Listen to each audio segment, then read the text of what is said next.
buenos días, tengan todos ustedes. Una vez más, en nombre de la Escuela Colombiana de Ingeniería Julio Garavito, les damos la más cordial bienvenida a esta, la quinta charla del ciclo de conferencias Investigación en Ingeniería de Pavimentos.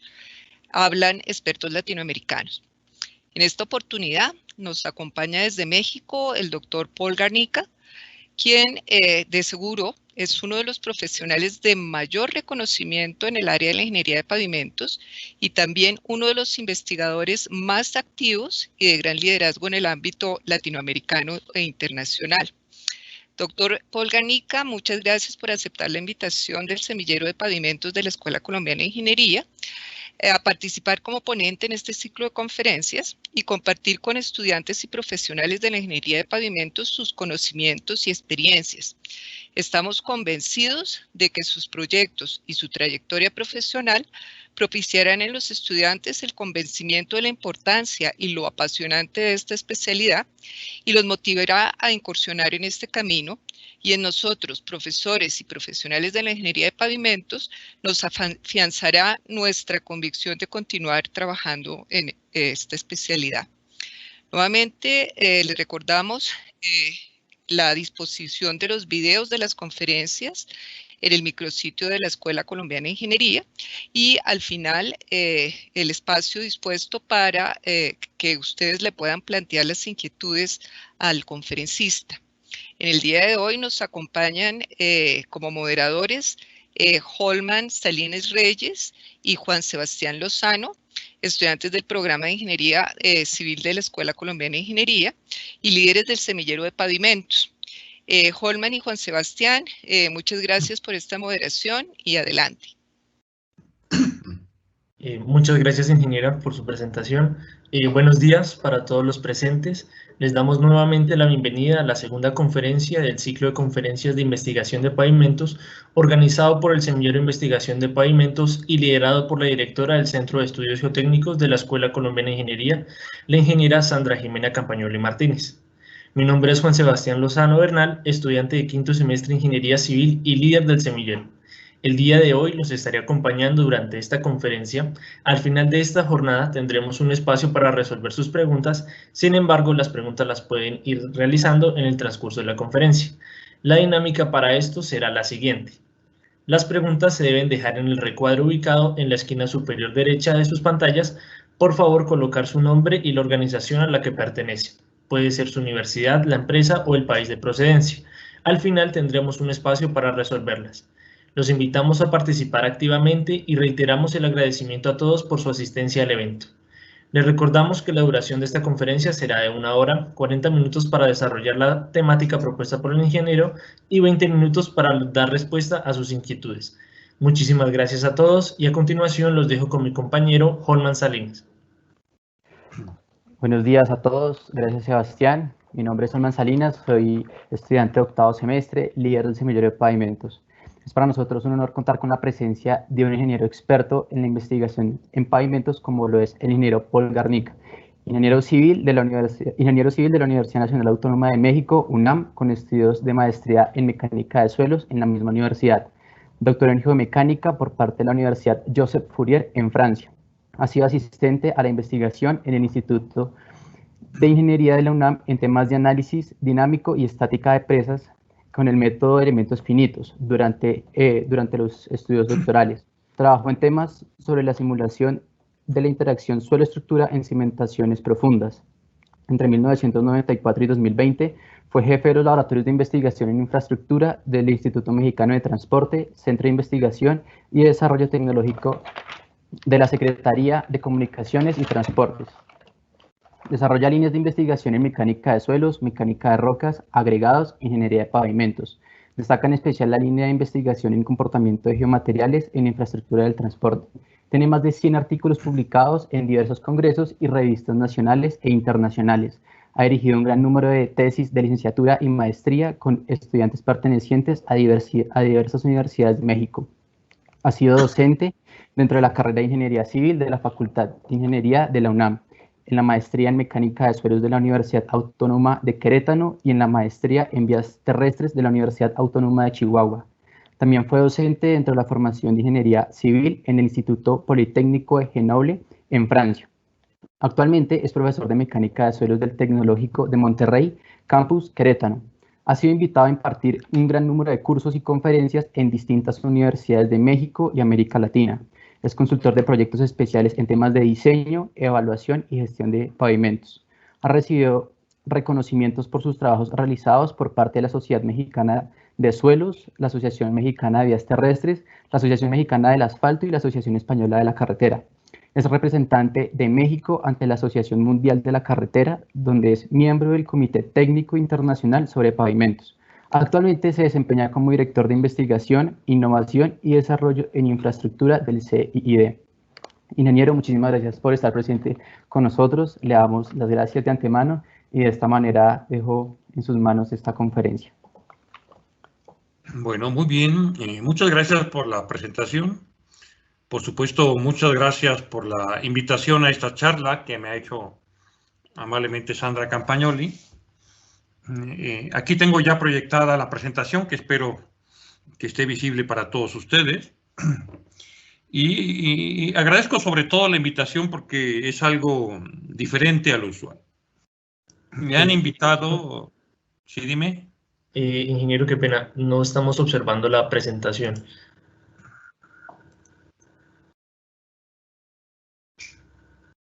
Te digo que es la ley de Murphy, ¿no? Ahora sí, ingeniero, muchas gracias. Bueno, muy bien. Ahí está. Bueno, como decía, o estaba comentando, es una invitación poco usual, porque no es para presentar resultados específicos de algún tema de investigación, sino me han invitado simple y llanamente a platicar un poco de cómo llegué a dedicarme a estos asuntos interesantes, por supuesto, de la ingeniería de pavimentos. Es una iniciativa que saludo con mucho gusto. Me parece extraordinaria, ¿no? Porque entiendo el objetivo, tratar de que los jóvenes ingenieros, estudiantes muchos, pues tengan experiencias a la mano de gente diversa, que cuente un poco algo de su trayectoria, de los temas que realiza y que pues, pueda servir pues, de idea generadora para otros proyectos que entiendo, por supuesto, en la Escuela Colombiana de Ingeniería y en particular en este seminario, pues de semillero de investigación en pavimentos, están trabajando. Bueno, temo que voy a decepcionar alguna de las primeras preguntas que me han hecho como guía para poder responder, sobre todo en cómo es que decidí estudiar ingeniería de pavimentos y por qué decidí irme a estudiar ingeniería de pavimentos a nivel de maestría y doctorado, y la verdad es que no fue así. Yo creo que cada experiencia de vida es particular. Así que lo que he elegido platicarles un poco es lo que a mí me sucedió. ¿No? Finalmente es una historia particular por la forma en la que llegué a dedicarme a estos asuntos de pavimentos y ya después los temas de investigación u otros a los que me he dedicado también en el tiempo. Y bueno, pues hay que empezar en algún lado y lo primero es que sí soy ingeniero civil. La verdad es que cuando estudiaba yo la secundaria quería ser arquitecto. ¿Por qué? Pues no lo sé, pero al final era tan malo en dibujo técnico que yo me dije, bueno, es que en esto de hacer planos, pues simplemente no va a funcionar. Así que pues empecé a barajar otras opciones. Estando en la preparatoria, en lo que llamamos la escuela preparatoria, que es la parte previa a la elección de la universidad, pues me decanté por el área de físico-matemáticas simplemente porque me gustaba más la física y matemáticas que todo lo demás. Y pues bueno, no me iba tan mal. Y bueno, en mi familia no hay ingenieros civiles, no hay referentes en físico, matemáticas que me hubieran servido de inspiración, ¿no? A lo más un tío mío que se había especializado en biología, otro que se fue al doctorado a Inglaterra en biología marina, y ya. Y bueno, algún día yo recuerdo haber visto algún documental sobre la ingeniería civil. Y bueno, pues vayamos a estudiar ingeniería civil y veamos qué es lo que me depara el destino. Y así es como, pues, en 1983, imagino que era por el mes de agosto, entré a la Facultad de Ingeniería de la UNAM. Y con más dudas que certezas, por supuesto. Sobre todo porque pues, los primeros años de la carrera de Ingeniería Civil, imagino que así es un poco en todos lados, pues nos lo dedicamos a estudiar física y matemáticas a todo lo que da. Y no se ve claro en esos primeros semestres, no se ve claro realmente qué le espera a uno al egresar de esta formación. Lo que sí recuerdo muy bien, y por eso tengo esta otra diapositiva, ¿no? Es que me gustaba programar. Fue a la preparatoria cuando empezaron a llegar las primeras computadoras a México. En la UNAM ya había una, en la Dirección General de Cómputo Académico. Y ya desde la prepa, en algún verano, que no tenía nada que hacer, ¿no? Pues me metí a un curso de programación. Y por eso la imagen esta que ven ustedes con tarjetas de programación, porque pues sí puedo decir que empecé a programar desde lo más arcaico, ¿no? Con tarjetas que había que perforar pues en una especie de máquina de escribir, ¿no? Y varios lenguajes de programación aprendimos, pero en especial yo me volví muy amigo del Fortran, en ese entonces del Fortran 4, ¿no? Y todo lo programamos en ese lenguaje. Le encontré singular gusto a la programación de algoritmos de ingeniería, ¿no? En estos lenguajes de programación. La verdad que a lo largo de la carrera tanto me había motivado que me metí de becario al centro de cómputo de la facultad y aprendí lenguajes, al menos de alto nivel de aquel tiempo, ¿no? Bueno, ya estaba el lenguaje C, pero había Pascal, había COBOL, ¿no? Y ya había BASIC, todavía no había Visual Basic, ¿no? Había BASIC, por supuesto, había Fortran. Y yo, pues, me especialicé mucho en programación aplicada en ingeniería. La verdad es que ya me veía yo haciendo una maestría en informática, cuando de repente, pues, salió una convocatoria del Instituto de Ingeniería de la UNAM para becarios de servicio social. Y bueno, entre todas las cosas que hay que ir resolviendo en la carrera, está el servicio social, allá por el sexto, séptimo semestre de carrera, de un total de 9 o 10, y había que ir pensando en la tesis profesional, que bueno, en aquel entonces era obligatoria, no había opción. Yo no sé ahora en Colombia, pero ahora en México hay muchas opciones de graduarse y no necesariamente por tesis. Lo cual yo creo que es en algún modo limitativo al estudiante porque lo limita del aprendizaje, de la metodología de la investigación, que lo mencioné al final, se me hace que es esencial en la formación de la disciplina de trabajo del ingeniero civil. Bueno, el caso es que pues yo, pues, pensando en eso sí, siendo planeador, y siempre me ha gustado ir en avance a las cosas, ¿no? O sea, no me espero a que suceda, ¿no? Me dije, bueno, pues sé programación, ¿no? El Instituto de Ingeniería de la UNAM me ofrece un tema de investigación además con beca, ¿no? Y la verdad, y es lo primero que debo decir, que yo me acerqué al Instituto de Ingeniería y a la investigación porque me ofertaron una beca y porque tenía el perfil para poder desarrollar el tema. Y así fue. Y en la parte de licenciatura y de tesis y servicio social me dediqué a métodos numéricos. Y en ese entonces había un auge muy grande en México de construcción de presas de tierra y enrocamiento, muy altas, ¿no?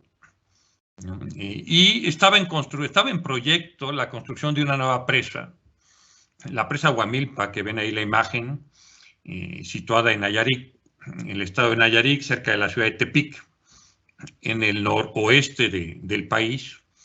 Y el asunto se decía cuando yo llegué, oye, Paul, pues vamos a hacer una modelación de elementos finitos. Estoy hablando de 1986, cuando empezamos a hacer esto, ¿no? No había nada de las facilidades de cómputo que hay ahora, no había nada. Ya no me preguntan ni internet, no había nada, ¿no? Y no había tampoco, pues, interfaces gráficas adecuadas para poder hacer una malla tridimensional, porque ahí no se ponía uno la duda de que bidimensional, ¿no? Tridimensional, y hacerla a mano.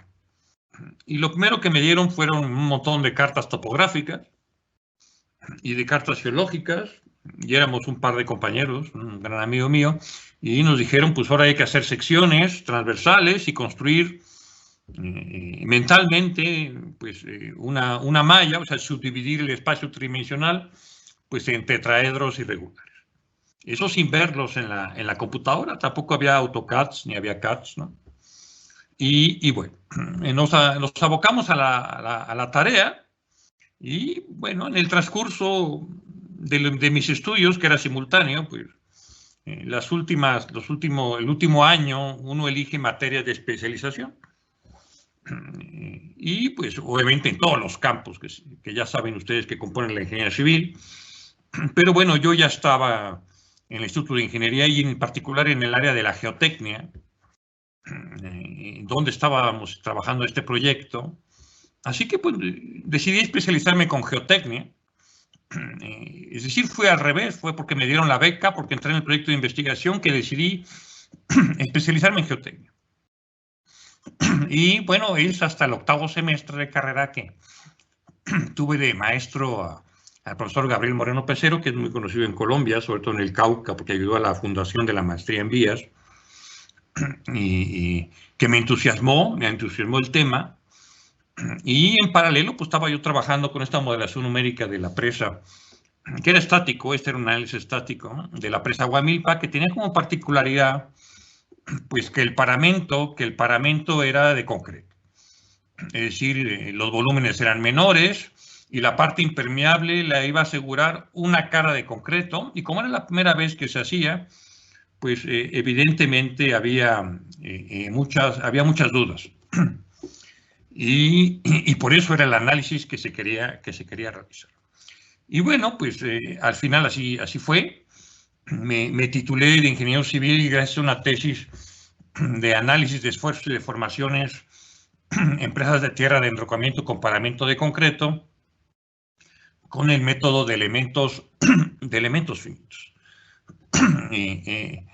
Casi simultáneamente empecé la maestría en mecánica de suelos en la UNAM, puesto que ya estaba ahí.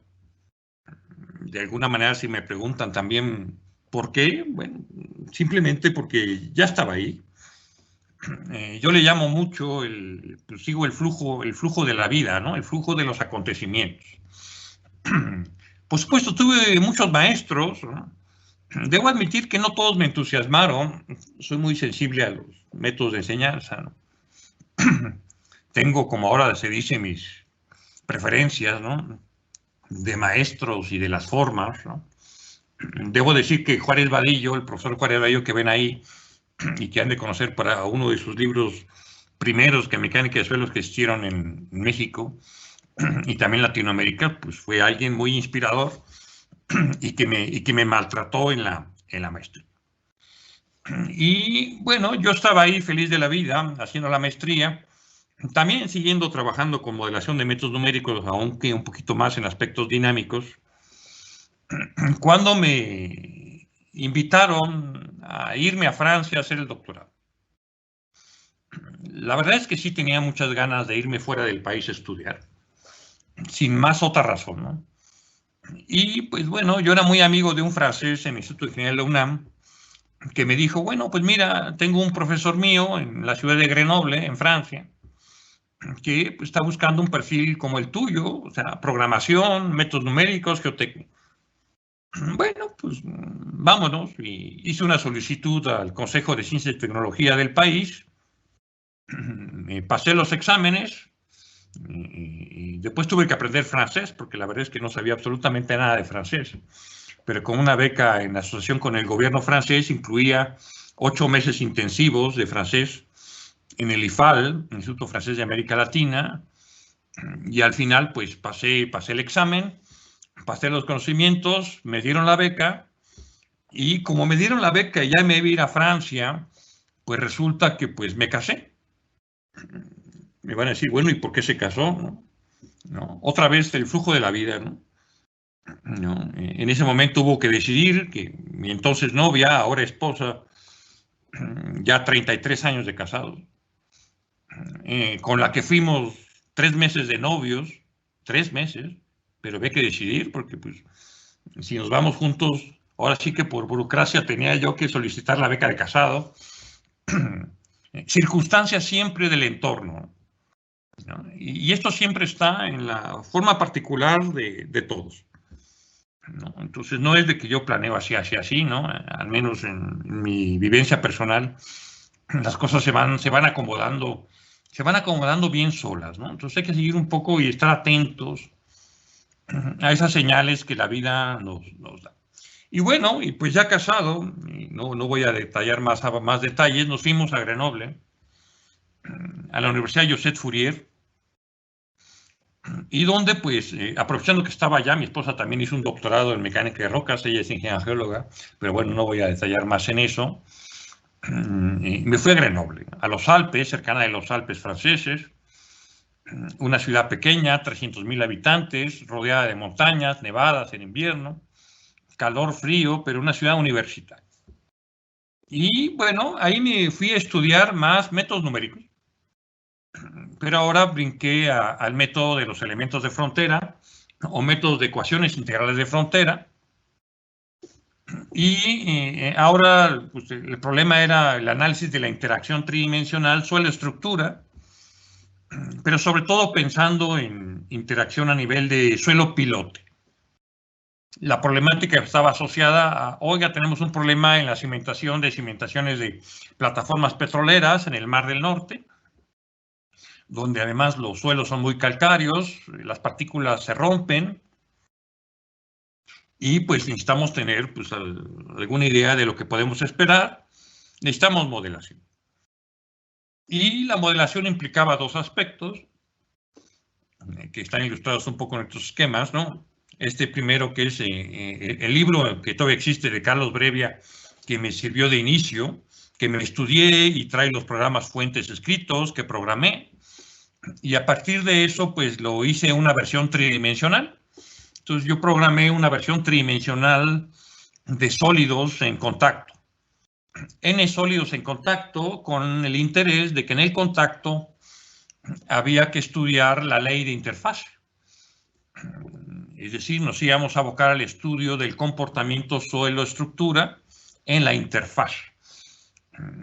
La interfase es ese pequeño volumen de suelo en contacto con la estructura, ¿no? Y pues mucha matemática, ¿no? Al estilo francés, ¿no? Muchos parámetros que sí daban muy buenos resultados, ¿no? Complicación, ¿no? Al final terminé la tesis doctoral exitosamente. Entre mis profesores que me evaluaron había gente de París, había gente de Holanda, del Tecnológico de Delft, el profesor Peter Vermeer, que fue el que inició el programa Plaxis. De hecho, parte de lo que hicimos sirvió para el elemento de elementos finitos interfase para el Plaxis. Estuvo el profesor Gabriel Aubiné de la UNAM. Hubo mucha gente, ¿no?, interesada en el tema. Y bueno, como ven, realmente mis inicios profesionales y de estudios de investigación estaban más abocados a métodos numéricos. En el caso de mi estudio doctoral, pues la verdad es que yo pensaba seguir el postdoctorado en algún lado. En ese entonces pensaba hacer medios discretos en Escocia, ¿no? Y me llegó una invitación del maestro Alfonso Rico Rodríguez a incorporarme al Instituto Mexicano del Transporte. Y bueno, en ese momento estábamos valorando quedarnos en Francia. Ya al final había nacido mi primera hija, muy pequeñita en Francia, y había que decidir hacia dónde volábamos. Y bueno, pues otra vez, ¿no? Los avatares de la vida, la reflexión, la discusión que hacemos, ¿no? Nos quedamos en Francia. Yo había presentado un examen para ser profesor de universidades en Francia, el cual aprobé, pero no me interesaba mucho estar de profesor, ¿no?, en Francia, ¿no? Y menos en francés, porque ya había tenido la ocasión al final de estar año y medio trabajando como profesor en francés, muy cansado, ¿no? Y lo maltratan a uno los alumnos matemáticamente, ¿no? Y al final decidimos pues regresar a México al Instituto Mexicano del Transporte. El instituto se fundó en 1987. Cuando yo llegué ya tenía las instalaciones, algunas instalaciones mejor puestas y unos laboratorios pues equipados con equipos de mecánica de suelo básico. Lo más sofisticado que teníamos era un marco de carga Instron de 50 toneladas dinámico.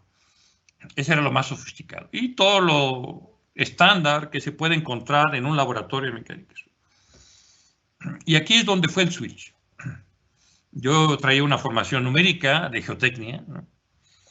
Me invitan a incorporarme al laboratorio de infraestructura y mucho enfocado a carreteras. Infraestructura del transporte, es cierto que tocábamos todos los temas, pero al final el 85%, 90% de lo que hacíamos, aunque este porcentaje ha cambiado en el tiempo, dedicado a carreteras. Y más interesante aún, dedicado a experimentación. Entonces fue un brinco cuántico para mí de switchar de métodos numéricos puro, de estar todo el tiempo enfrente de la computadora yo solo, a dirigir un grupo de trabajo de 15 gentes en temas experimentales, en temas de geotecnia, es verdad, pero la verdad es que muy diferente a lo que hasta ese momento yo había realizado. Pero bueno, nunca le he tenido miedo a los retos, yo creo que es otra cosa importante. No hay que tener miedo de nada en esto, porque una de las cosas valiosas de estudiar fuera es que uno ve otras realidades, uno aprende a discutir, a debatir, a aprender, a conocer otras realidades y al regresar, la verdad es que uno llega con un cierto nivel de autoconfianza importante. Al final lo voy a resaltar para ustedes, pero yo si pudiera recomendar, y así lo he hecho siempre a mis estudiantes cuando quieren estudiar algo, váyanse fuera, ¿no? Y regresen.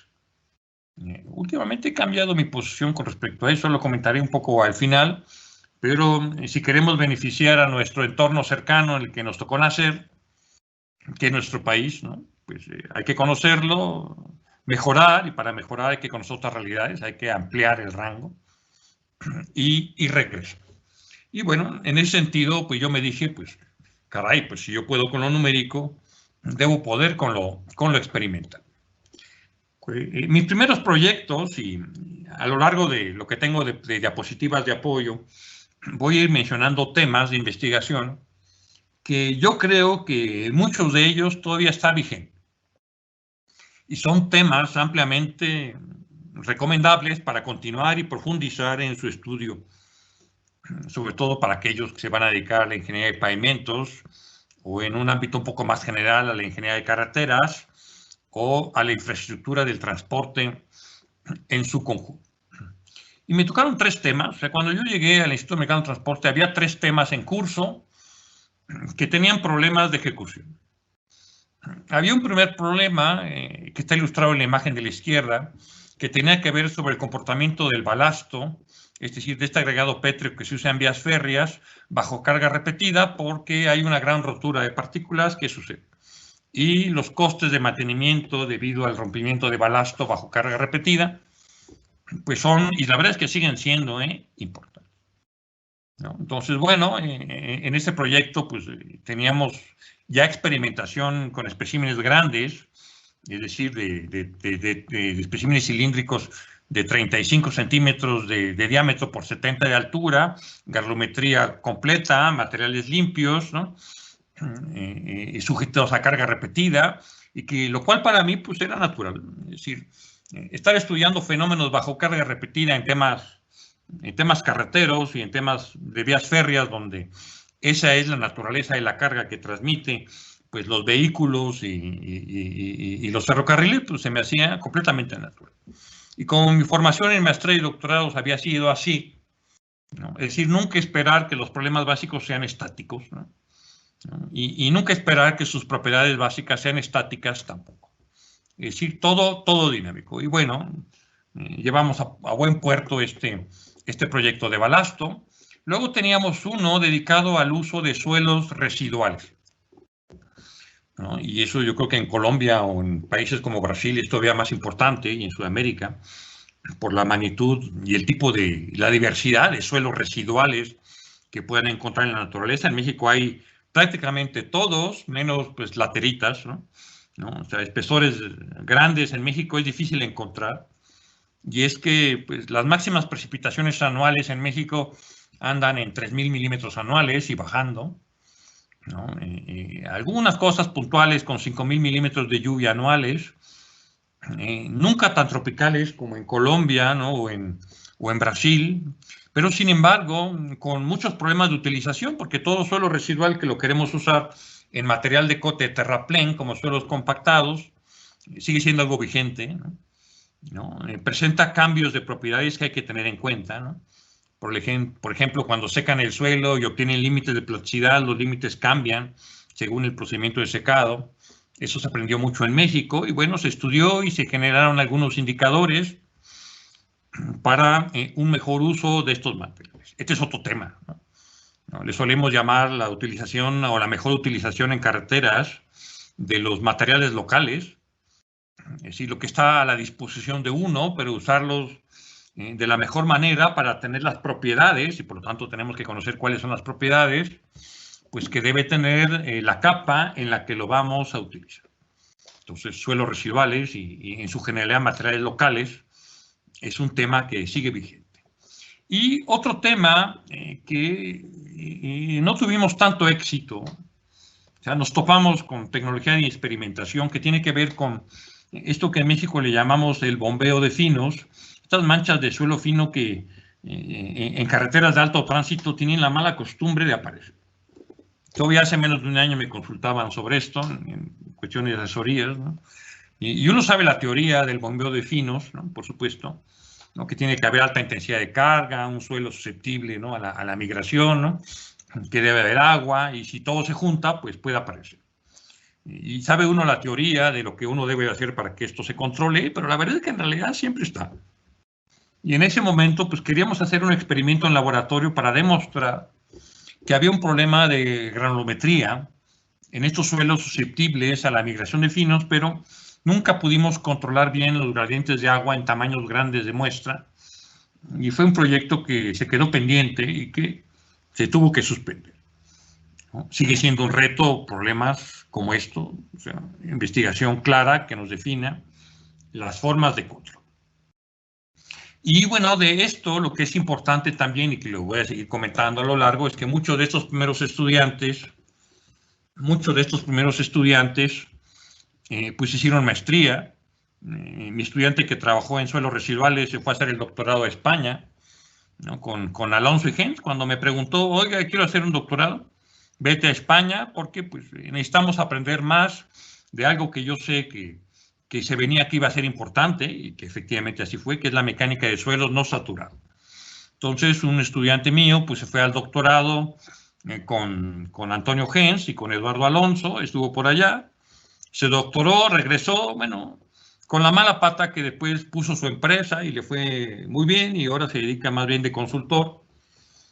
Pero bueno, es parte de lo que uno va logrando también, trabajar con estudiantes, formarlos, impulsarlos, ¿no? A desarrollar y hacer su propia carrera. Otro tema que a la par con el laboratorio básico que teníamos, estudiamos mucho eran suelos expansivos, ¿no? Aquí incluso hasta ganamos algunos premios nacionales e internacionales sobre los enfoques, ¿no? Y sobre todo la dependencia del porcentaje de expansión y de la presión de expansión en suelos compactados, de las condiciones de compactación. Aquí también otro estudiante en su momento, pues que no quería hacer el doctorado y quería hacer 2 maestrías, pues acabó haciéndose el doctorado en Canadá en temas de geotecnia ambiental.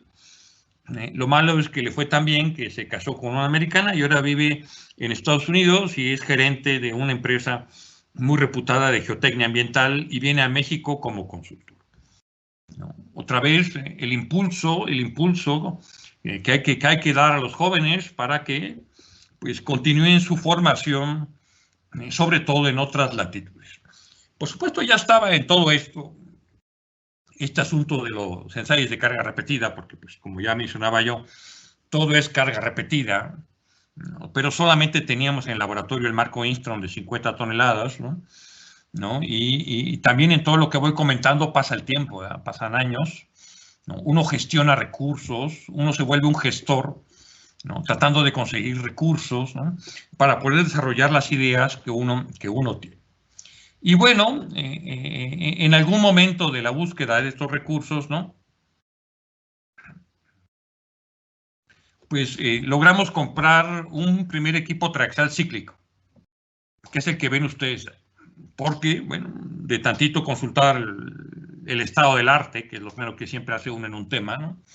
Indagar de la forma más completa qué es lo mejor que se está haciendo en el mundo para caracterizar materiales para carretera y para pavimento.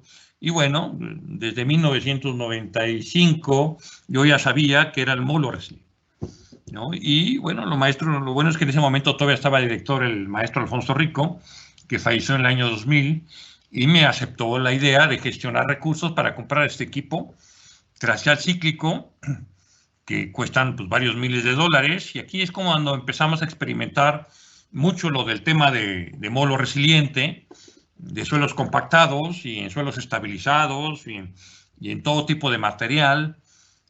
Por ejemplo, otra cosa importante de lo que es necesario seguir trabajando es con el uso de materiales que no necesariamente cumplen con los requisitos de calidad usuales, ¿no? Es decir, que esto de que un material que no cumple con la calidad lo desecho o no lo uso, ya no es así. Hay que ver la forma de incorporándole algún aditivo, ¿no? O manipularlo con alguna forma de estabilización, lo podamos emplear sí o sí, ¿no? Y bueno, pues ahora esto amplía mucho la gama de lo que podíamos hacer. Un poco después nos compramos un marco más grande para el estudio de materiales granulares y poder cumplir con la norma de módulo resiliente, ¿no? Aquí siempre me quedó, y todavía ando en ello, ¿no?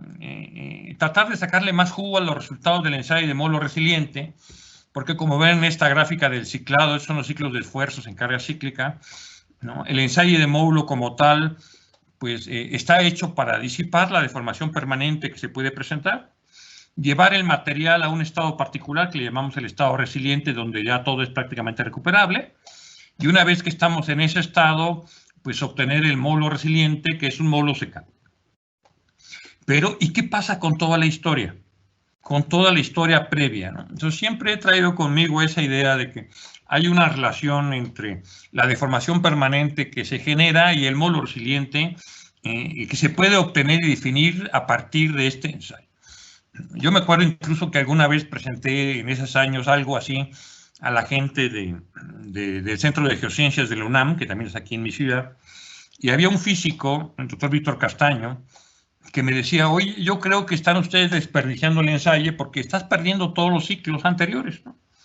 Y él me recomendaba aplicarle un enfoque más viscoelástico, viscoelastoplástico.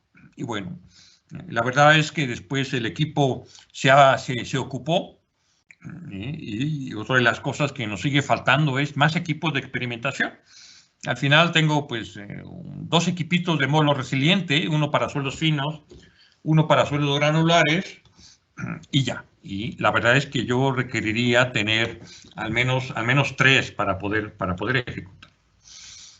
Igual otra estudiante, una mujer que estudió conmigo con el módulo resiliente al inicio, pues la convencí de que también estudiara suelos no saturados, porque el otro estudiante, como comenté, pues puso su empresa al regresar y se fue a Arizona a trabajar con Sandra y Bill Houston en Arizona, que es una universidad que trabaja mucho en no saturados y en suelos expansivos, y donde el profesor Dwayne Fredlund es muy cercano. Y bueno, allá estuvo ella 4 años y medio, y de ahí nos trajimos el concepto de curva característica. Aprendimos a obtenerla en el laboratorio, adecuamos y fabricamos equipos, ¿no? Nos metimos a los cálculos de flujo de agua y no saturados, nos empezamos a hacer preguntas del tipo de cuál es la relación entre módulo resiliente y deformación permanente con la succión del suelo y este tipo. Este es todo un mundo que conviene ir siguiendo. Aquí me sigue faltando gente, me sigue faltando recursos, me sigue faltando apoyo a los jóvenes que quieren estudiar. Y en alguna forma en paralelo, también empezamos a trabajar con el IRI, con la regularidad. Yo era el responsable de toda el área, entonces me metía en todo lo que no me llamaban, es decir, otra vez, hay que estar atentos a lo que pasa en el mundo, conocer con colegas, y para eso sirve también irse fuera. Uno hace muchos contactos, ¿no? Ir a congresos y no ser tímidos, hablar con la gente, ¿no? Y la verdad es que nosotros en ese momento, en esos años, teníamos el equipo que ven ustedes a la izquierda, que es un equipo Mace-Meter, que es un equipo de respuesta que pues, nos mide pues, más o menos qué tan irregular es la carretera, ¿no? Y no con el IRI, se obtenía un índice de regularidad propio del equipo, ¿no? Estudiamos un poco lo del IRI, rápidamente entendimos de qué se trataba el asunto, ¿no? Es decir, otra vez una capacidad que se requiere con los jóvenes pues para analizar rápido los datos y poder implementar algo. Y para eso, incluso más ahora, lo reconozco, ¿no? Mucho del dinamismo es gracias a la calidad actual de los jóvenes estudiantes, ¿no? Pues gestionamos y compramos un nivel de alta precisión para poder obtener el perfil como marcaba la norma, con nivel estadal, pero bien, ¿no? Y obtener nuestros primeros valores de IRI, empezar a entender las variaciones, ¿no? Y después irnos preguntando qué relación tiene la evolución del IRI en el pavimento con el comportamiento mismo de la estructura bajo la aplicación de carga repetitiva, ¿no? Entonces empezamos a trabajar con el IRI. Otra vez, un tiempo después, todos estos años, un tiempo después nos logramos adaptar un perfilógrafo láser, que es el que ven ahí, con 11 láser, porque ya veíamos que requeríamos tener el IRI en diferentes líneas de rodera y necesitamos tener también suficiente información para las deformaciones transversales, para tener la profundidad de rodera, que ya se empezaba a hablar en México, que sería conveniente exigir a nivel de estándar para control de superficialidad. Y bueno, entonces a este vehiculito que teníamos le montamos esta viga, eso otra vez con algún colega en México que era experto en instrumentación, lo desarrollamos muy bien, sigue siendo completamente funcional. Y lo complementamos con este equipo que está a la derecha, que es el Diptych, que para fines prácticos pues es una forma mucho más rápida de obtener el perfil de una carretera cada 20 centímetros, en vez de utilizar un nivel de precisión, ¿no? Las comparaciones que hicimos entre nivel y Diptych eran estupendas. Así que una vez que fuimos avanzando con el IRI, entendimos en el país, otra vez hay que estar atentos a lo que el país va haciendo, ¿no? Y aquí empieza ya una problemática que se da siempre entre la gente de la academia y de la investigación y la gente de la práctica, ¿no? Que requiere unas cosas, nosotros creemos que son otras, hay que ponernos de acuerdo. Así que nos volvimos en el IMT, pues el centro de calibración de todos los equipos que medían IRI en el país. Y lo extendimos a todas las demás mediciones, ¿no? Fricción, en un principio lo hacíamos con el péndulo británico de fricción, macrotextura con el círculo arena, ¿no? Con ello empezamos a calibrar como referencia en tramos que definimos en las cercanías de nuestras instalaciones, ¿no? Empezamos a calibrar equipos funcionales, a cuidar la parte estadística, empezamos a emitir informes de calibración y pues hemos sido víctima de nuestro éxito porque ahora estamos saturados en estas actividades. El último equipito que nos compramos aquí fue el MUMeter, que es ese que ven ahí, para medición de coeficiente de fricción, que es el que en México utilizamos de referencia. ¿Por qué? Porque es el que se usaba en aeropuertos desde hace muchos años. Y pues se extrapoló el asunto a la parte de carreteras, ¿no? En paralelo vino los estudios de fricción de agregados pétreos, de pulimento acelerado, otra vez, ¿no? Casi podría decir que cada año había que buscar qué equipo convenía adquirir, ¿no? Qué programas de investigación eran necesarios, y entonces empezamos a trabajar con pulimento acelerado en agregados pétreos, porque hay zonas en México con rocas calizas de muy baja resistencia al pulimento. Nos dimos cuenta que mezclándolas con escoria aumentábamos mucho la fricción, con escoria de fundición, ¿no? Y ahí nos empezamos a meter también en el uso de residuos y subproductos industriales en temas de carretera. Y ya flotaba en el ambiente, por supuesto, la modelación estructural, ¿no? Es decir, definirle bien los módulos a cada una de las capas de este modelo conceptual, ¿no? Del pavimento y calcular esfuerzos, ¿no? Cómo se distribuían los esfuerzos, ¿no? Lo traíamos ahí trabajando poco a poco, ¿no? Entendiendo que tarde o temprano deberíamos llegar a alguna especie, si no método de diseño, que nunca he querido ser tan pretencioso, sí una herramienta de cálculo un poco diferente. Llegó el equipo de flectómetro de impacto, lo compramos con la versión muy pesada, ¿no? Sobre todo también para servir como centro de control de los otros deflectómetros de impacto. Mucho de lo que hicimos logró que las empresas privadas, que son el motor, ¿no? de la ingeniería, en realidad el motor de la ingeniería del día al día, ¿no? Si hay que apoyar a la empresa privada, pues la parte toda de deflectometría y de todos los equipos de evaluación superficial estructural lo hacen empresas privadas, y ya tenemos un gran número, decenas de empresas que tienen deflectómetros, ¿no? Y que también, por supuesto, lo usamos para entender estos asuntos de retrocálculo, estos asuntos de módulo retrocalculado. Nos empezamos a preguntar por qué este módulo retrocalculado no tenía nada que ver con los módulos de laboratorio. Todos son temas de investigación, ¿no?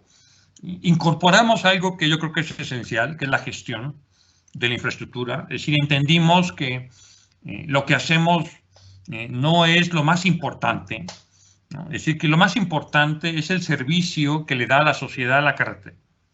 Y que por lo tanto necesitamos un ciclo de gestión virtuoso que permita que la carretera se mantenga los más años posibles en las mejores condiciones funcionales y estructurales. Entonces creamos un pequeño grupo de trabajo, ¿no? Ahora lo que nos está pasando es que ese grupo de trabajo ha envejecido, está a punto de jubilar y no tenemos reemplazo, ¿no?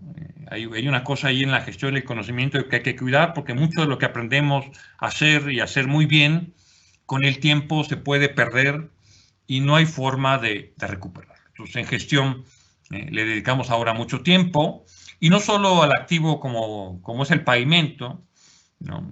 En el MT y con otros grupos hay gente dedicada a puentes, por ejemplo, ¿no?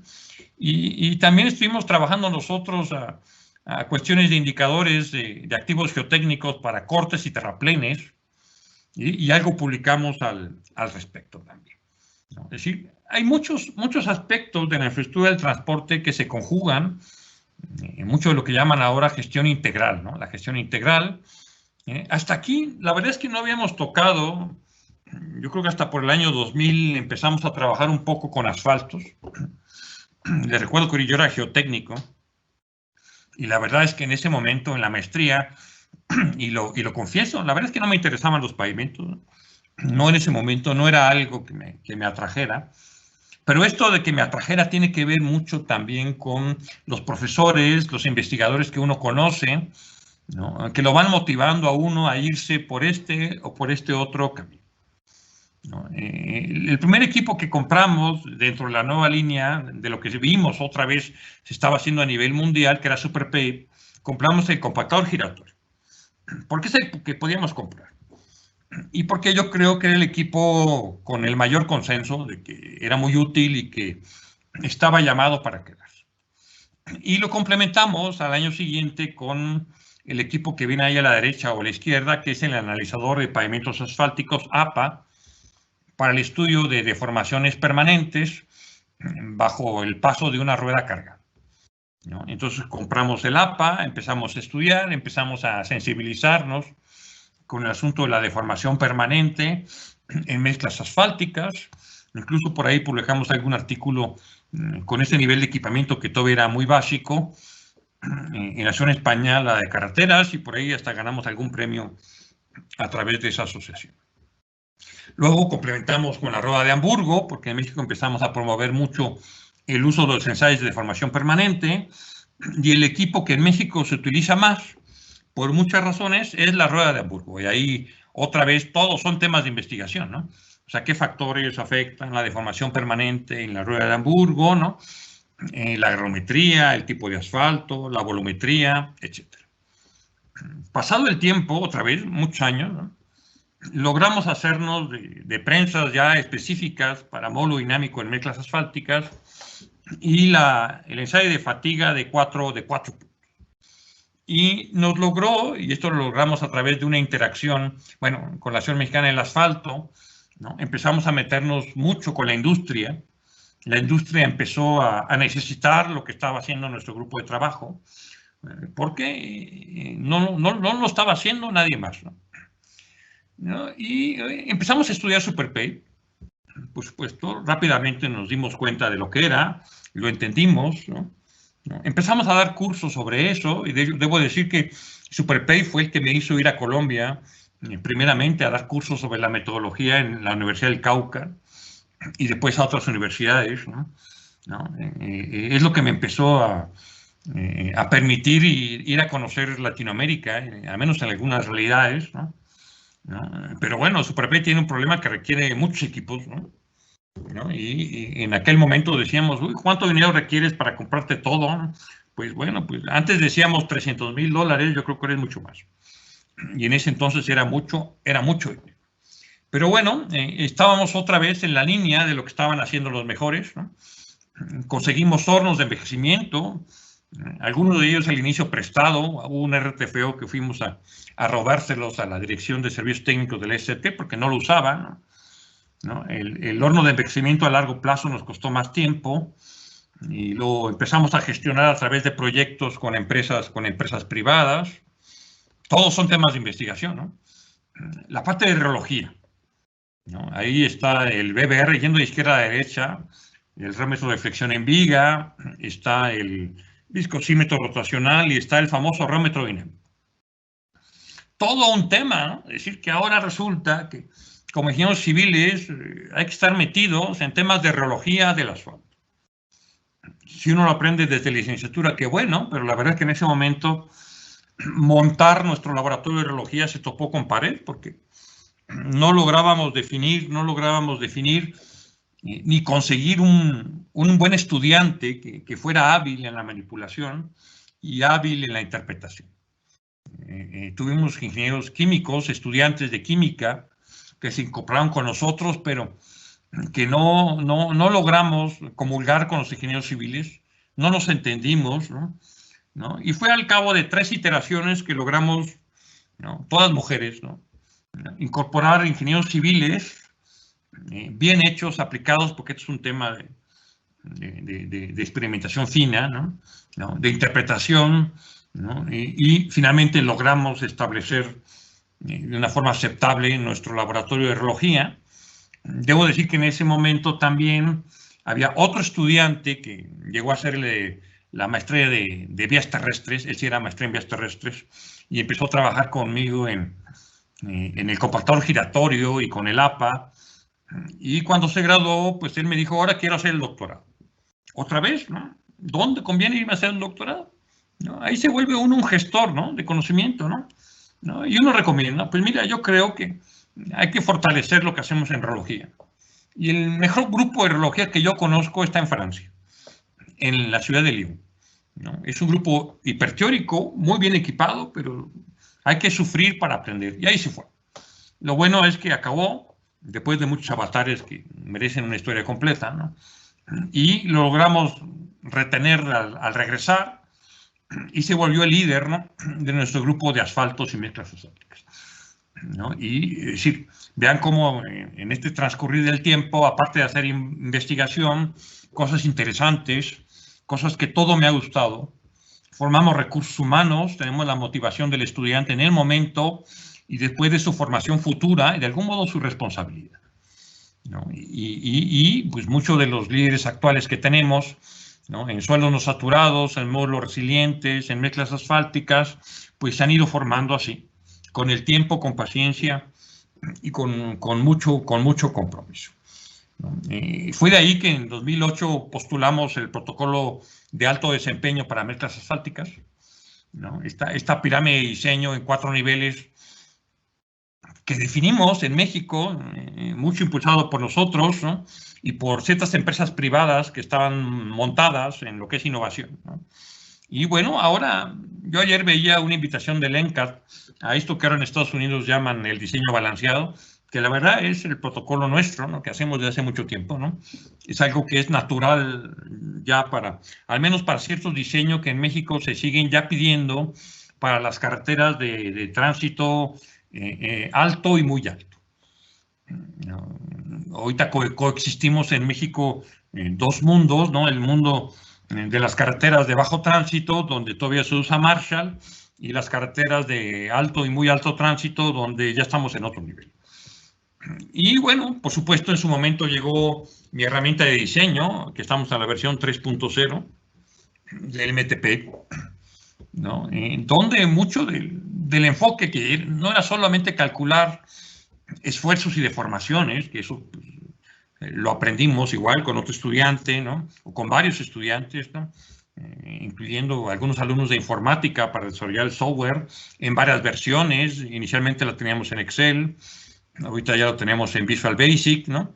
En una interfase muy amigable, ¿no?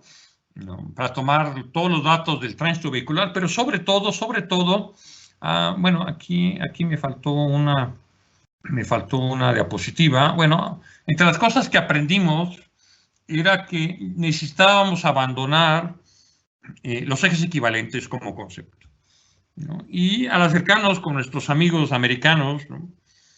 Pues nos enteramos que ellos estaban desarrollando una guía mecanicista, ¿no? Estoy hablando del año 2000, ellos planeaban sacarla en el año 2002, de hecho en ese momento le llamaban la guía 2002, que nunca salió en 2002.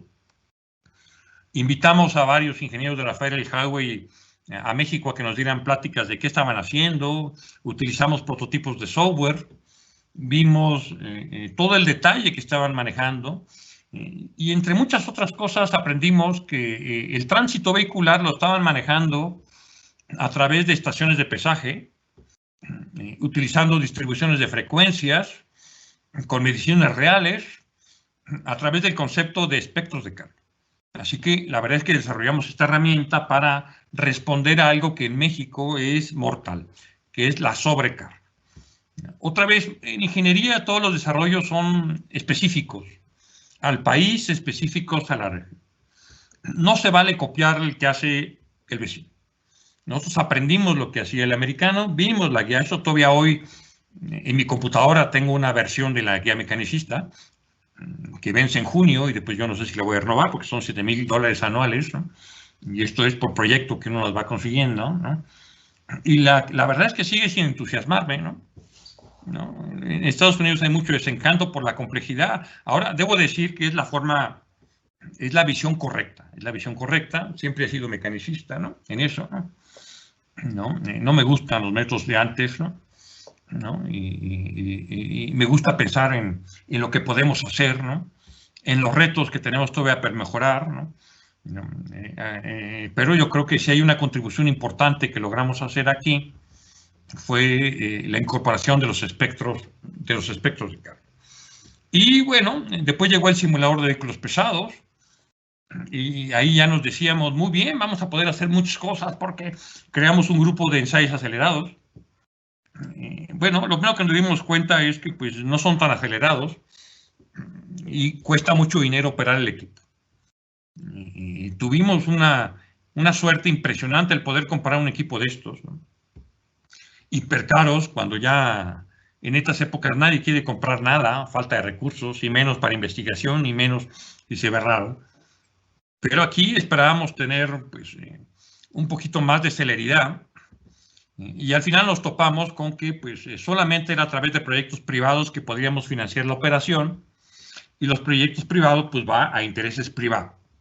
Uno que otro proyecto hemos podido utilizar aquí para pues, contrastar mediciones de esfuerzos, de deformaciones, ¿no?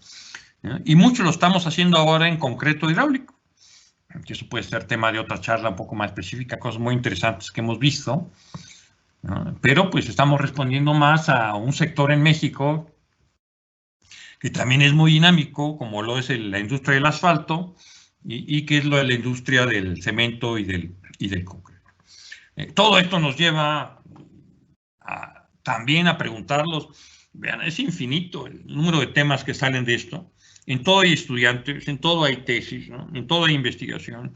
Bueno, y ahora que ya tenemos métodos mecanicistas y que tenemos un simulador y que tenemos ensayos para todos los materiales, ¿cómo controlo en campo los módulos que usted dice debe tener?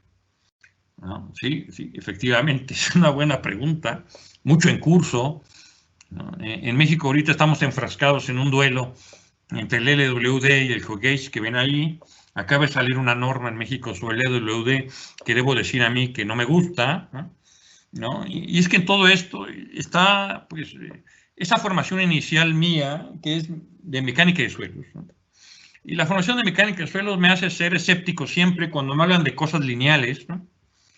Y de querer decir, mire usted, dé un golpe con ese equipo y ya tiene el módulo elástico. Oiga, se le olvida que los suelos son no lineales y sobre todo son lineales por el nivel de esfuerzo.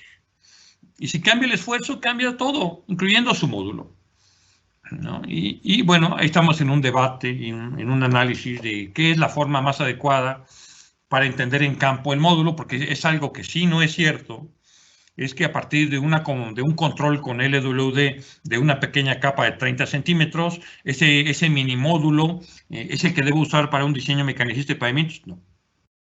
¿Por qué? Por el nivel de esfuerzo. Primero, y luego por la interacción entre las capas que conforman un pavimento.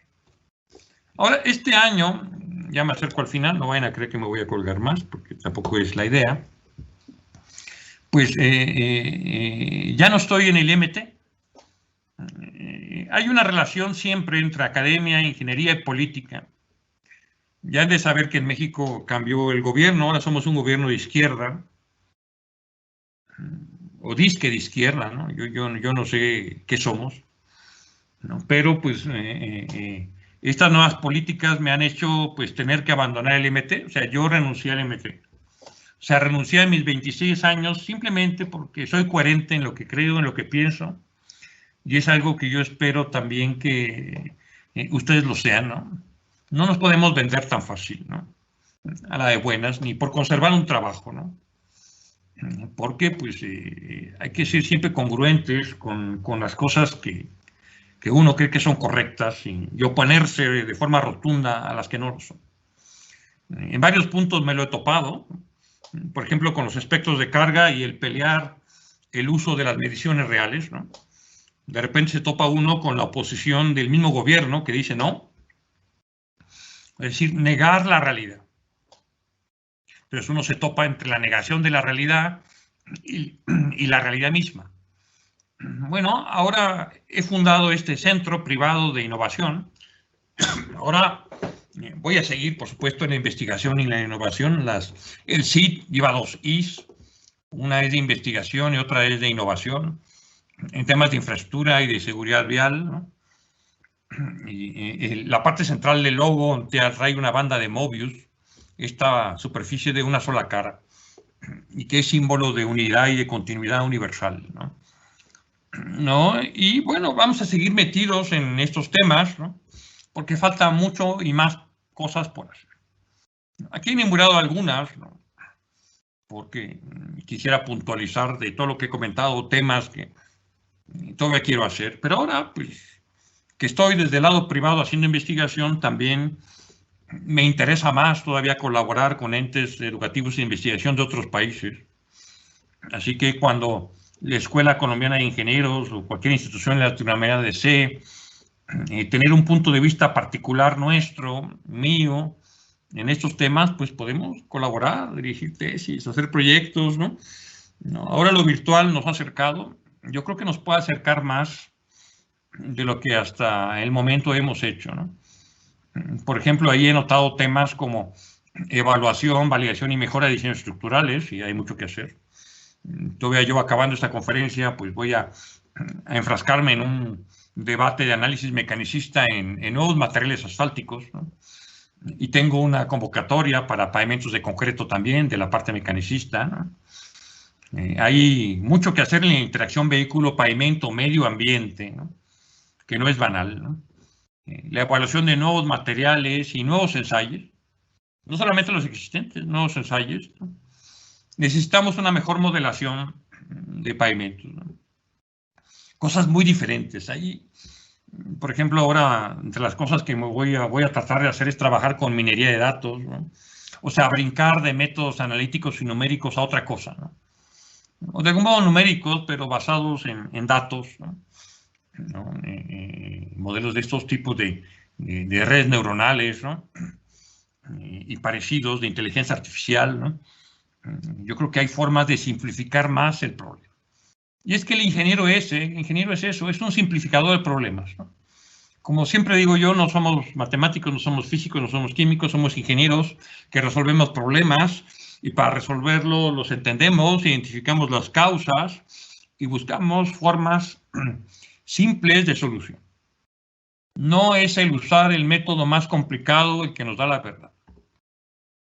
Eso yo lo aprendí desde que hacía mi tesis de elementos finitos en la presa de Aguamilpa, porque mi director, que era el profesor Jesús Alberro, que en paz descanse, una gente hiperreputada en presas y en ecuaciones constitutivas, y me decía, no, tenga cuidado con los elementos finitos porque parecen disfrazan de bonito lo que no es verdad, ¿no? O sea, para poder modelar bien hay muchos ingredientes que hay que tener, y lo primero es el conocimiento del entorno geológico y las propiedades de materiales antes de atreverse a utilizar algún software o desarrollar uno para estos niveles de modelación numérica.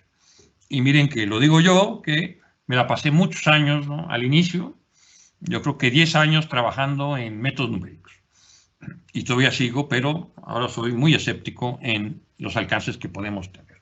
Pero lo que sí creo es que hay nuevas cosas que nos están esperando.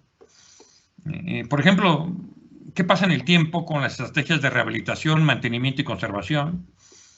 Necesitamos validar todos esos nuevos desarrollos porque al pavimento le pedimos muchas cosas y ahora le pedimos, aparte, pues que sea resistente a las roderas, que nos dé buenos niveles de fricción, niveles adecuados de macrotextura, ¿no? Y muchas otras cosas.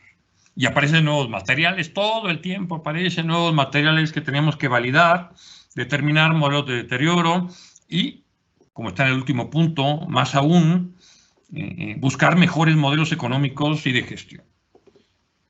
Todos los temas que logremos hacer son experiencias de aprendizaje. Son solo unos puntos particulares, son eslabones de la cadena que es más larga de lo que creemos y cuyo objetivo final no es la geotecnia en sí, ni la mecánica de pavimentos, ni la geología, ni la topografía, ni la ingeniería estructural, ¿no? Además, el objetivo ni es siquiera la carretera, ¿no? El objetivo es contribuir a que esta sociedad nuestra, y cada quien en su región, y por eso todo es particular, ¿no?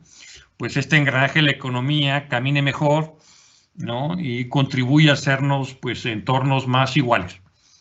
Parece que no vamos bien, muy bien en el asunto. Por eso ahora, pues, me interesa mucho políticas públicas, ¿no? O sea, ¿cómo logramos llevar lo poco o mucho que sepamos y que creemos que es importante a una política pública, a reglamentación que permita definir el actuar, ¿no?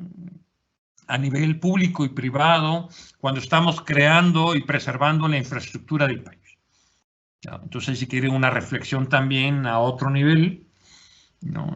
A veces uno con el tiempo pues se vuelve un poco más intransigente en cosas y tiene ideas un poco más definidas, ¿no? Para bien o para mal, ¿no? Y por eso uno va migrando desde una simple modelación de elementos finitos en el tiempo a cómo establezco una política pública para el bien del país, ¿no? Y recomendaciones, porque lo que me pidió Sandra Campagnoli es a los jóvenes ingenieros, uno, conozcan su país, conózcanlo bien, qué necesita, qué tan diverso es, qué tan diferente es, ¿no? Porque yo no sé Colombia, pero de lo que he conocido, pues somos muy parecidos con México, ¿no?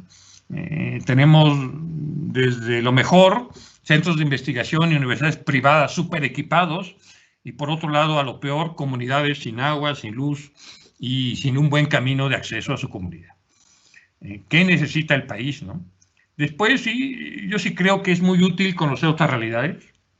Ojalá puedan hacerse la maestría, pero sobre todo el doctorado fuera, ¿no? Visiones muy contrastantes, ¿no? Yo en su momento me fui a Francia porque no quise irme a Estados Unidos. Y no quise irme a Estados Unidos porque pues, estaba muy cerca. Y porque pues, muchos en México se van porque, bueno, ya saben, la cercanía llama y mucho mexicano quiere ser gringo. Y luego se regresa a México y quiere seguir viviendo como gringo. Y eso lo veía en mis profesores, en algunos. Y como que uno se decía, ¿no? vamos a ver otras cosas y, bueno, también con las cuestiones personales, digo, pues, nos vamos a Europa, ¿no? Y por eso me fui a Francia. Aprendan nuevos conocimientos, ¿no? Incluso lo más raro que les parezca. Mayor especialización, sí, hay que estudiar. En lo que se pueda hay que romper paradigmas, no estar de acuerdo con lo que les dicen los profesores, ¿no? Esto es sano, ¿no? O sea, ser escéptico, cuestionar, ¿por qué? ¿Por qué? Buscar la excelencia, o sea, la excelencia implica compromiso, formación continua, honestidad ultranza, ¿no? Que algo falta en nuestros países de eso, ¿no? Gestión del conocimiento, ayudar, compartir lo que sabemos con los jóvenes, no compartir los equipos, yo no sé en Colombia, pero en México no se puede trabajar en equipo, ¿no? No podemos trabajar en equipo, no nos prestamos equipos, ¿no? Oigan, allá tienen un equipo que me permite saber la química del asfalto. Ah, no te lo presto. Oigan, allá tienen un equipo que nos permite determinar pues, el envejecimiento por ultravioleta. No, no te lo presto, ¿no? Oiga, y si compartimos y hacemos mejor uso de los equipos de simuladores de vehículos pesados, ¿no? Que en México hay dos, ¿no? Hay uno de la UNAM y del MT, ¿no? Ah, pues no, ¿por qué? Yo quiero lo mío, tú lo tuyo. No sabemos trabajar en equipo.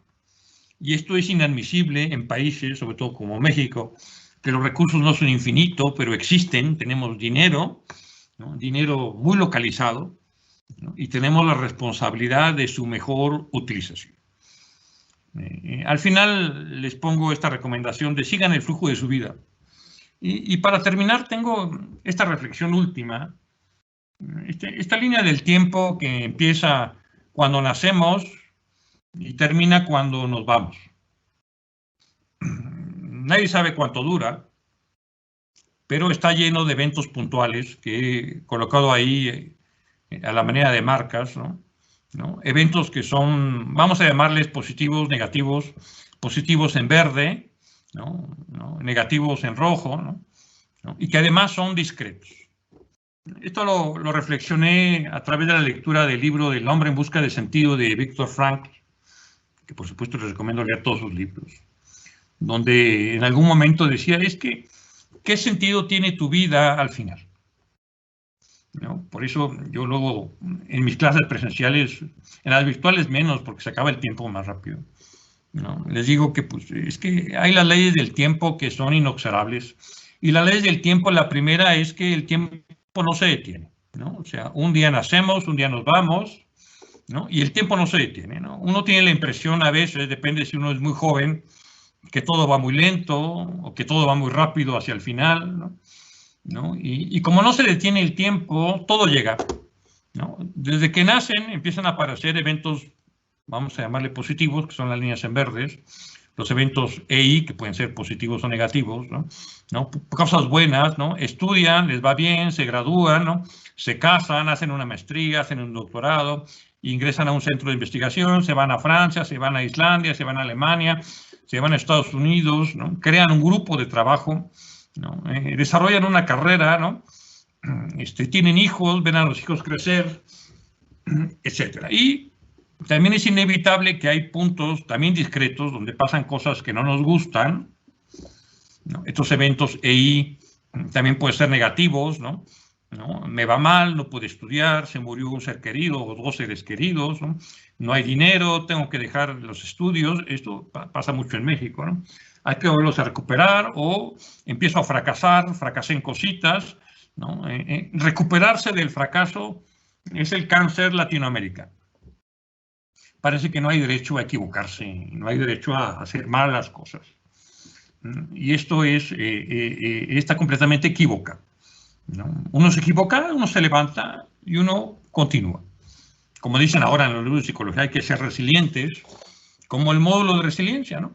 Y al final, pues, valorar la vida, o sea, el sentido, y yo creo que se vale hacerlo puntual. En algún momento pueden decir, ¿cómo ha sido la sumatoria desde igual a 1 hasta n? Planteamiento matemático de la felicidad, ¿no? Donde uno espera que, pues, la suma de lo positivo sea mayor que la suma de lo negativo. Y a eso me refiero cuando ponía en una de mis recomendaciones para ustedes, sigan el flujo de la vida, ¿no? Pero entiendan que cada momento es discreto, no es continuo, no todos los segundos valen lo mismo, ¿no? y más si estamos dormidos muchas horas de la vida, ¿no?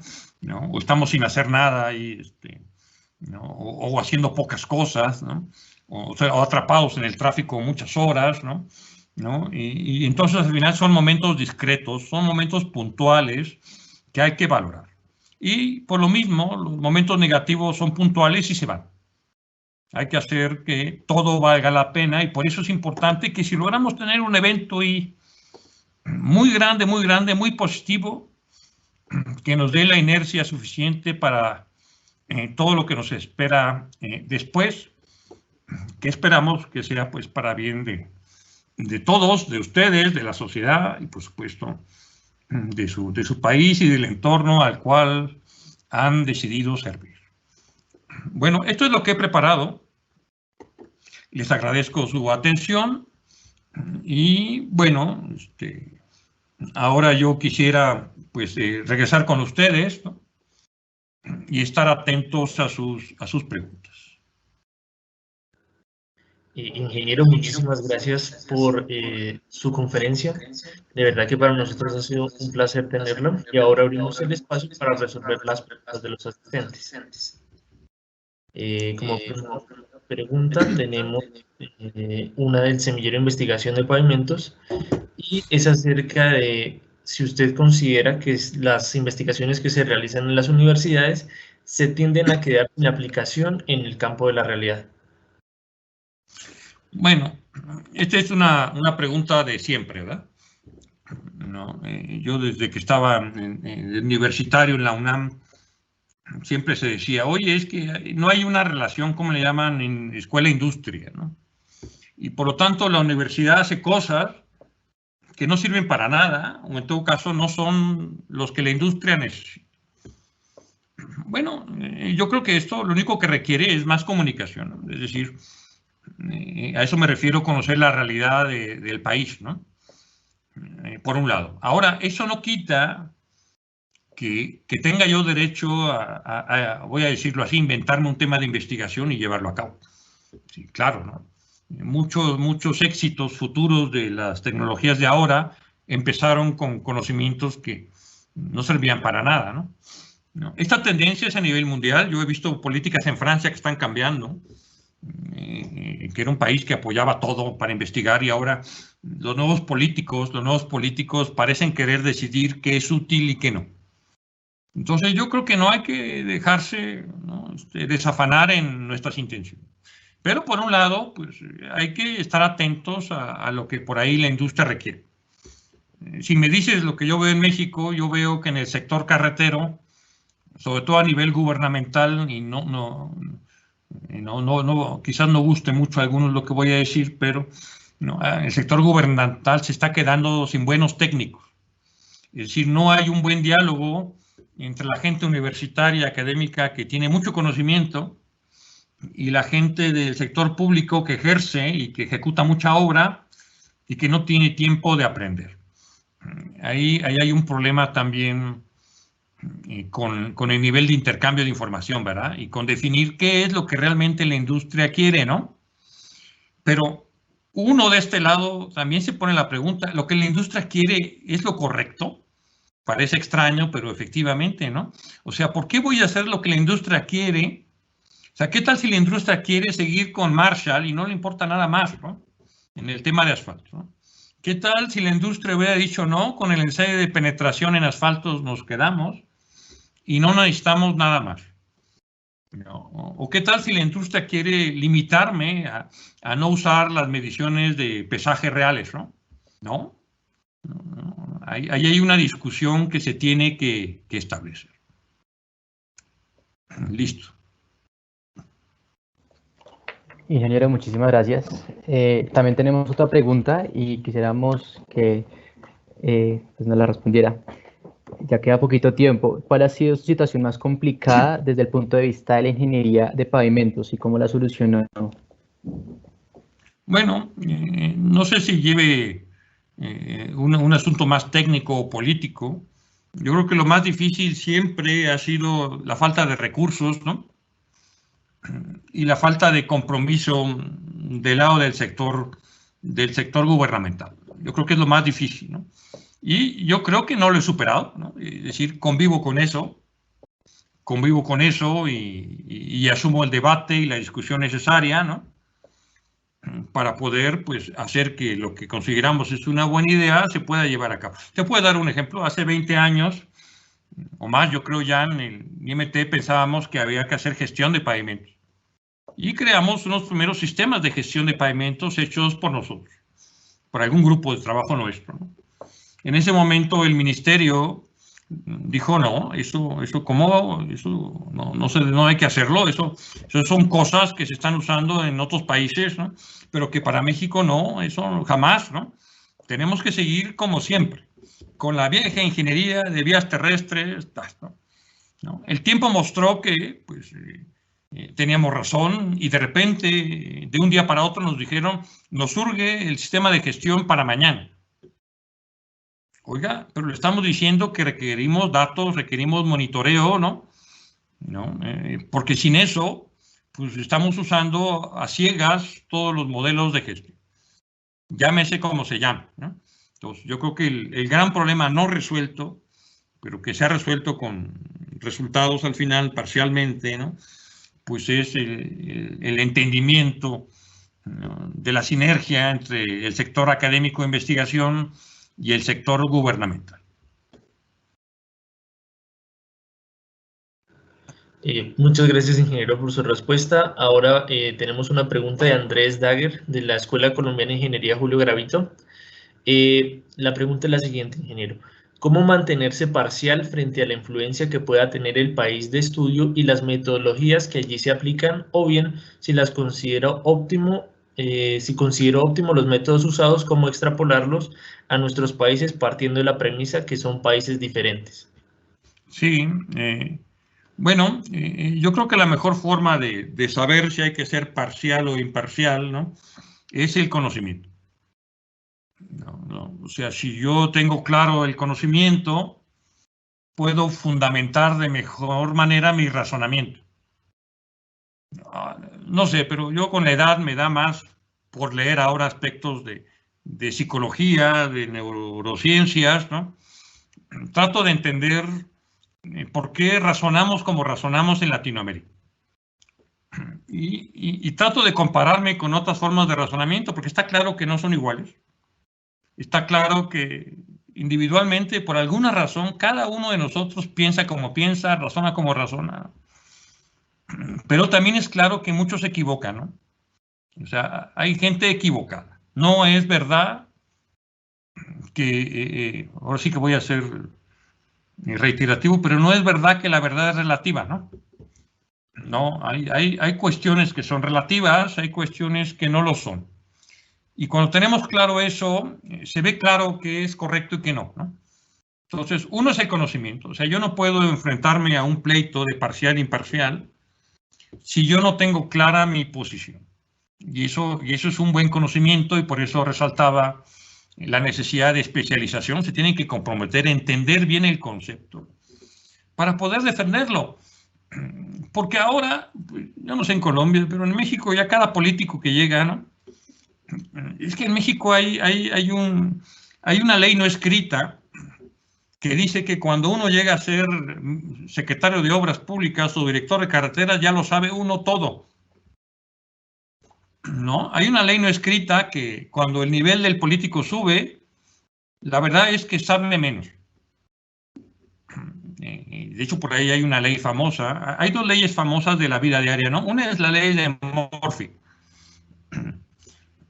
Esas no escritas, pero si algo puede pasar, pasar. Ahí yo soy un buen ejemplo. Ay, puede pasar esto, te va a pasar. Y la otra es el principio de Peters.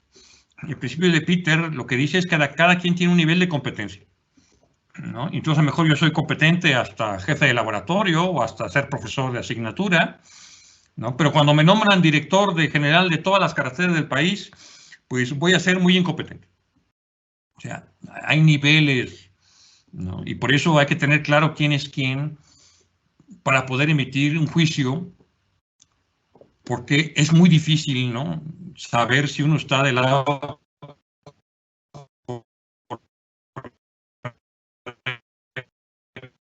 o no. epistémica pertinente, ¿no? Epistemología, ¿no? ¿No? O sea, hay un grupo que nos podemos juntar a hablar de carreteras. De otro grupo que nos podemos juntar a hablar de reología. No invitamos a hablar de reología del asfalto al psicólogo, al sociólogo, ni tampoco al estructurista, ¿no? O sea, está muy definido con quién podemos hablar, y eso solo da el conocimiento.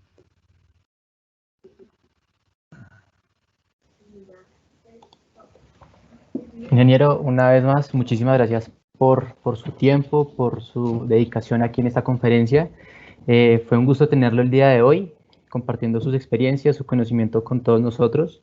Le agradecemos a todos nuestros participantes por haber compartido con nosotros en esta mañana y los queremos invitar a todos a nuestra última conferencia y cierre de ciclo de conferencias con la presencia del ingeniero Freddy Alberto Reyes Liscano, que va a ser el 3 de mayo. Él es PhD en Ingeniería del Laboratorio Central de Puentes y Carreteras de la Escuela Nacional Superior de Mecánica de Nantes, Francia. Tiene experiencia profesional de 37 años, 10 en construcciones de obras lineales y montajes electromecánicos, como ingeniero residente, director y gerente de proyectos del sector vial y petrolero. No, yo solo agradecerle creo que es uno de los primeros conferencistas que se ha metido más al tema de la vida, y eso también es importante resaltarlo, ¿no? La capacidad humana, el flujo de la vida, es importante tenerlo muy, no, imposible controlado, pero sí, como se dice, también dejarlo fluir.